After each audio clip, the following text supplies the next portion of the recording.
This is the Business Breakfast on Dubai Eye 103.8. With Donata Travel. Donata, go smarter. All right, big story of the week, big deal of the week, dubizzle Group acquiring the real estate data company Property Monitor. We are pleased to be joined by the dubizzle Group CEO Haider Khan. It's lovely to see you again, Haider. Good morning. Good to see you. It's been a while. And it is, and it's a great reason to have you in. Yeah, thank you. Two of our favourite brands coming together. So, Mabruk, first off. Thank you so much. Thank you. And tell us the why. Why does dubizzle want Property Monitor?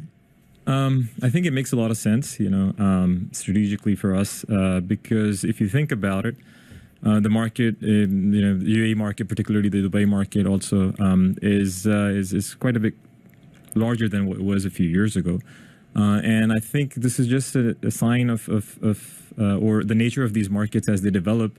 A lot of these decisions are data driven, and both for the consumers and even for the brokers and the developers, and the whole ecosystem needs to be very data driven in terms of what should be built, what should be sold, how should it be sold, what kind of ROI you're going to get. So it just makes a lot of sense for us to have a pure data play as well. And if you think about it, Property Monitor historically has been showing brokers, it's a business to business tool, has been showing brokers transactional data.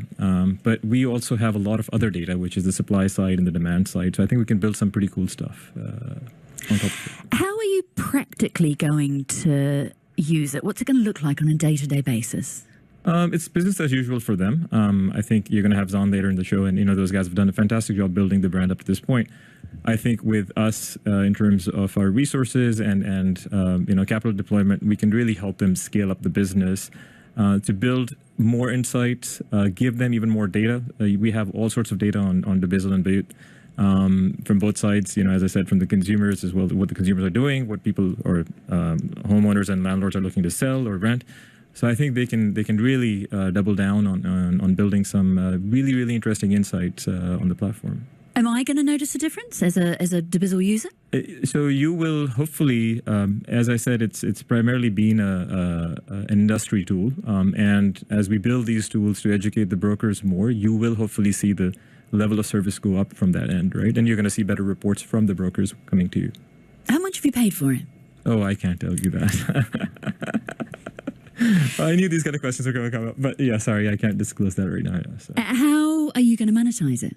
It's already monetized. So as I said, it's business as usual. It's an industry tool. It's sold to agencies on a subscription basis, and that's going to continue as is. So it's already monetized. How does this position you and help you ahead of a potential IPO? No comment on the second part. But look, it's been something that's been rumored for a long time. Sure, there's also some rumors out there. Exactly. Look. At the end of the day, I mean, I think if we look at data and if we look at this new age of AI, and you think about any business, how are you going to really protect yourself, or how are you? What is that secret thing that you have? And I really think it comes down to data. The data that's with you, that's not openly accessible to these crawlers that will come from whether it's ChatGPT or whoever it is. That data, that insight, because it's happening on your platform, if you can utilize that data and build some really cool things on top of that, I think that's where the game is going to be.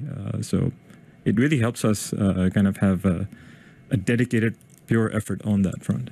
I am going to make you uncomfortable and ask the IPO question again, though. Oh, okay. What are you doing?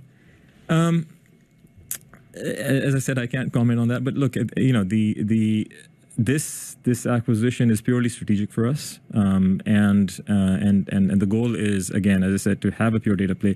If you think about it, sure, we have property data, but we also have data on cars. We also have data on all sorts of consumer other verticals as well, right? Whether it's furniture, used marketplaces, etc. So having a pure data play makes a lot of sense for us. And we're just focused on growing the business. The market has grown significantly over the years, both the cars and the auto market and the property market. And we're just looking to build more insights, more tools. This is where I think we can add value back into the ecosystem. It's not your first acquisition, though. I mean, you mentioned cars, and obviously you've made an acquisition there before. There's been an acquisition in Egypt. What else do you need? What else could you buy? Look, we're always looking for businesses that are complementary. A lot of times, it's there are a lot of ideas out there, but it really comes down to execution. So we're looking for businesses, not necessarily the best idea in town, but something that has proven itself a little bit and also has an awesome team in it. So because that's what we're looking to empower these people to actually go and scale the business and use our network to actually help them do that. So anybody who's out there who's building something cool, please come talk to us. Yep. I'm going to finish with a question quite randomly about the floods, because it is 1 year on this morning, and we're asking everyone who comes in whether or not the floods of last year changed anything in the way that you operate, whether it's how you deal with staff, whether it's anything like, I don't know, physical data server backup. Was there anything that you took from it, learned from it, and changed in your operations? Look, all of our stuff is in the cloud, so for us, we don't actually have something in a physical place. But no, nothing. I mean, I think there was an impact of that event. We clearly saw a lot of the trends dip down during those days, and we've recovered, I think, from that fully now. So nothing changed from our end. And we've seen this. It's kind of in the distant memory, but we had COVID as well. So these kind of things, you hope they don't happen, but when they do, you just try to manage the best you can. Well, thank you so much for joining us this morning and talking about that Property Monitor acquisition. Dubizzle Group, in the big deal of the week, has acquired the real estate data company Property Monitor. We are going to be speaking to the Property Monitor COO, Jean Jahenki, a little bit later on, but we have started today with the Dubizzle Group CEO Haider Khan. Thank you very much for your time. Thank you. Have a wonderful day, guys. Sorry. Thank you so much.